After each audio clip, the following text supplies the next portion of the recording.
Hello friends, welcome back to my YouTube channel exam crack with Shashi. और सबसे पहले आप सभी शिक्षकों, शिक्षक शिक्षिकाओं व भावी शिक्षकों को शिक्षक दिवस की ढेरों शुभकामनाएं। हमारी ईश्वर से यही प्रार्थना है कि आने वाला शिक्षक दिवस यानी नेक्स्ट ईयर जो आपका शिक्षक दिवस आएगा उसमें आप सभी लोग सेलेक्टेड हो जाएं और अपने अपने कॉलेज में शिक्षक दिवस को शिक्षक दिवस के रूप में मनाएं। इसी शुभकामना के साथ आज की हम अपनी ये क्लास स्टार्ट करते हैं। हमने अपनी पिछली क्लास में क्लासिफिकेशन ऑफ फाइबर पढ़ लिया था, फिर चाहे वो सोर्स के अकॉर्डिंग हो या फिर लेंथ के अकॉर्डिंग हो, यानी कि प्राप्ति के स्रोत के आधार पर भी देख लिया था और लंबाई के आधार पर भी हमने देख लिया था। प्राप्ति के स्रोत के आधार पर हमने देखा था कि प्राकृतिक में जो वानस्पतिक जगत का पहला रेशा था उसका नाम था कपास। आज हम सभी लोग कपास के बारे में डिस्कस करेंगे। कपास को इंग्लिश में क्या कहते हैं? तो कपास को इंग्लिश में बोला जाता है कॉटन। आज हम सभी इसके बारे में थोड़ी सी जानकारी लेंगे। तो जो कपास है हमारा, ये कपास है क्या? तो ये जो कपास है हमारा, ये वानस्पतिक रेशा है। सबसे पहले हम क्या जानते हैं इसके बारे में कि ये वानस्पतिक रेशा है। वानस्पतिक रेशा है, इसलिए कैसा है? ये सेल्यूलोजिक रेशा है। सेल्यूलोजिक रेशा है, यह सेल्यूलोजिक रेशा है। ये जो हमारा कपास है ये किस कैटेगरी में आता है? तो वानस्पतिक में आता है। और इसका जो मुख्य भाग होता है वो सेल्यूलोज का होता है, इसलिए हम इसको सेल्यूलोजिक रेशे के नाम से भी जानते हैं। इसके अन्य नाम हम देख लेते हैं। तो जो इसका अन्य नाम है, इसे सफ़ेद सोना या इसी को हम लोग क्या कहेंगे? वाइट गोल्ड के नाम से जाना जाता है। दूसरा जो पॉइंट है हमारा, इसे सार्वभौमिक रेशा कहते हैं। सार्वभौमिक रेशा, सफ़ेद रेशा या वाइट गोल्ड, सार्वभौमिक यानी कि यूनिवर्सल फाइबर के नाम से जानते हैं। ये जो होते हैं ये ह्यूमन फ्रेंडली रेशे होते हैं। ह्यूमन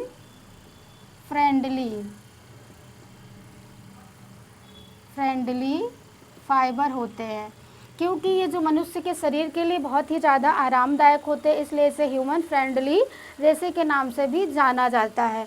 अगर हम इसके कपास के इतिहास की बात करें तो जो इसका इतिहास है, कपास का इतिहास, ये कितने साल पुराना है? तो इसका जो इतिहास है ये लगभग 5,000 वर्ष पुराना है। 5,000 वर्ष पुराना है जो कपास का इतिहास है। अगर क्वेश्चन आता है कि कपास का इतिहास कितना पुराना है तो आपका राइट आंसर क्या हो जाएगा? 50,000 वर्ष पुराना हो जाएगा। 5,000 वर्ष पुराना हो जाएगा। 50,000 नहीं है, 5,000 वर्ष पुराना है। और इसके बारे में अगर हम देखें कि इसका जो जन्मदाता देश है, जन्मदाता देश जो है ये है भारत।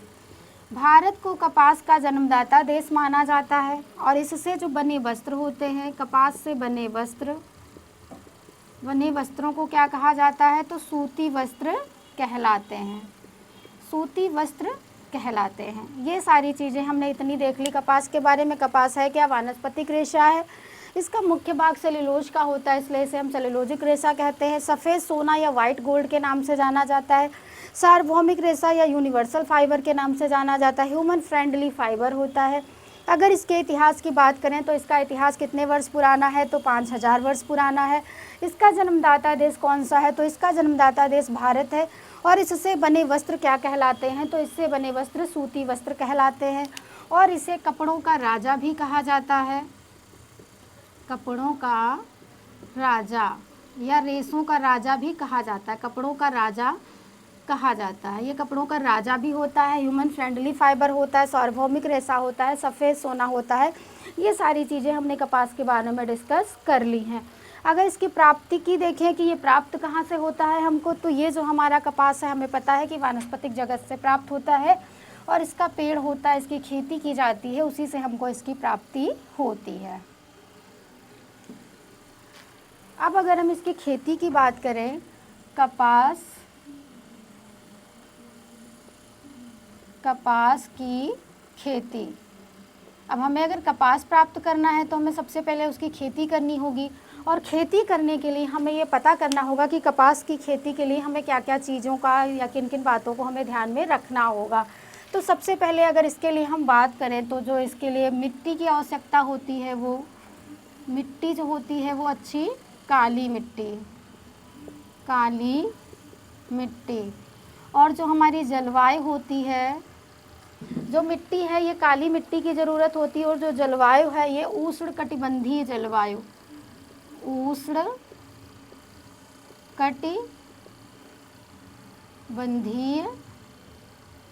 जलवायु होती है। और इसका जो फसल चक्र होता है, फसल चक्र जो होता है, या तो ये 1 वर्ष अगर आपको ऑप्शन में मिल जाए, या 200 दिन, 200 दिन। इसका जो पौधा होता है, मिट्टी कैसी ज़रूरत पड़ेगी, तो काली मिट्टी की, जलवायु उष्णकटिबंधीय जलवायु, फसल चक्र 1 वर्ष या 200 दिन का होता है।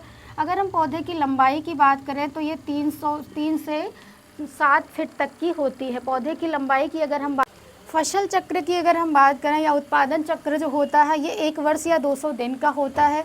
पौधे की लंबाई की अगर बात करें तो जो इसके पौधे की लंबाई होती है ये 3 से 4 फीट की होती है।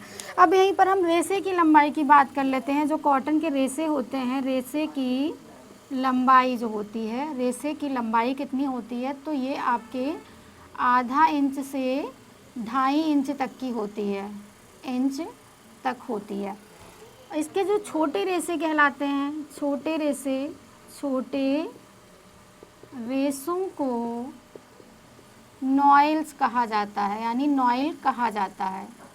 छोटे रेशों को नॉइल कहा जाता है। आपका क्वेश्चन पूछा जा चुका है कि कपास के छोटे रेशे क्या कहलाते हैं। आपका आंसर क्या होगा, नॉइल या नॉइल्स, जो भी आपके ऑप्शन में गिवन होगा उसे आप राइट करेंगे। अब अगर हम कपास के उत्पादन की बात करें तो जो कपास का सर्वाधिक उत्पादन है, कपास का सर्वाधिक उत्पादन, कपास का सर्वाधिक उत्पादन तो ये हो जाता है आपका भारत, अमेरिका, जापान, मिस्र। ये आपके 4 देश ऐसे हैं जो कपास का सर्वाधिक उत्पादन करते हैं। इन 4 देशों में सर्वाधिक उत्पादन किया जाता है। अगर वर्तमान की बात करें कि वर्तमान में अगर आपका क्वेश्चन आ जाता है कि वर्तमान समय में कपास का सबसे ज़्यादा उत्पादन कहाँ होता है या किस देश में होता है, तो वो हमारा आंसर होगा भारत। जबकि कुछ दिन पहले क्या था, अमेरिका नंबर 1 पे था। तो ये आंकड़े जो हैं ये परिवर्तित होते रहते हैं। जैसे कि किसी क्लास में है, एक लड़का इस बार फर्स्ट आया, अगर इस बार में सपोज़ करो कि मोहन फर्स्ट आया है, तो अब ऐसा तो है नहीं हमेशा मोहन को ही फर्स्ट बताएंगे। अगर नेक्स्ट एग्जाम होगा अगर उसमें सोहन फर्स्ट आ गया तो हम क्या बताएंगे, सोहन टॉप पे है। तो ऐसे ही अभी इसके थोड़े दिन पहले जो था वो अमेरिका था, लेकिन वर्तमान में जो है ये भारत टॉप पे चल रहा है। वर्तमान में सर्वाधिक उत्पादन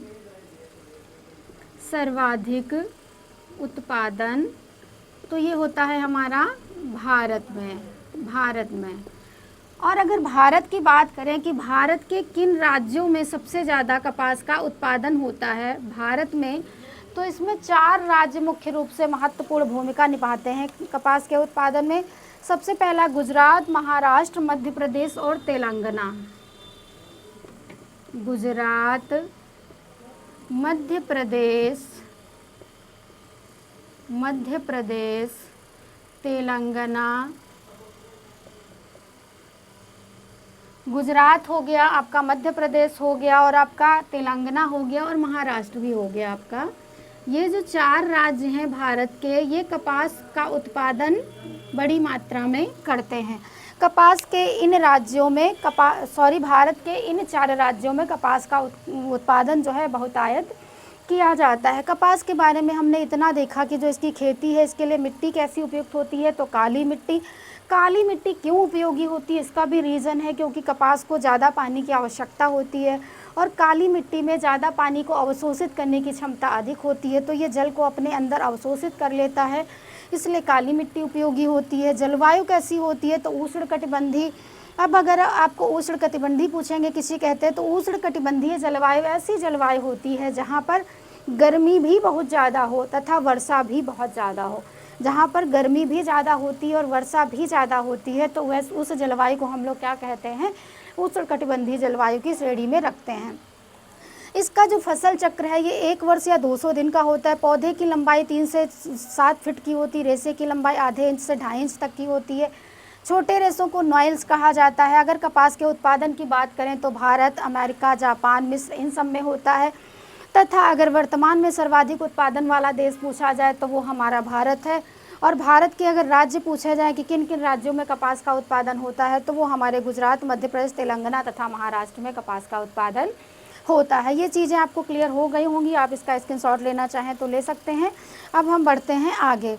अब जैसे यहाँ हमने उष्णकटिबंधीय की अगर बात करी तो यहाँ पे एक पॉइंट और देख लीजिए, मैक्सिको व यूएसए में मैक्सिको व यूएसए में उष्णकटिबंधीय जलवायु पाई जाती है। उष्णकटिबंधीय जलवायु होती है। इसलिए यहाँ का कपास बेस्ट गुणवत्ता का होता है, बेस्ट क्वालिटी वाला होता है, बेस्ट क्वालिटी का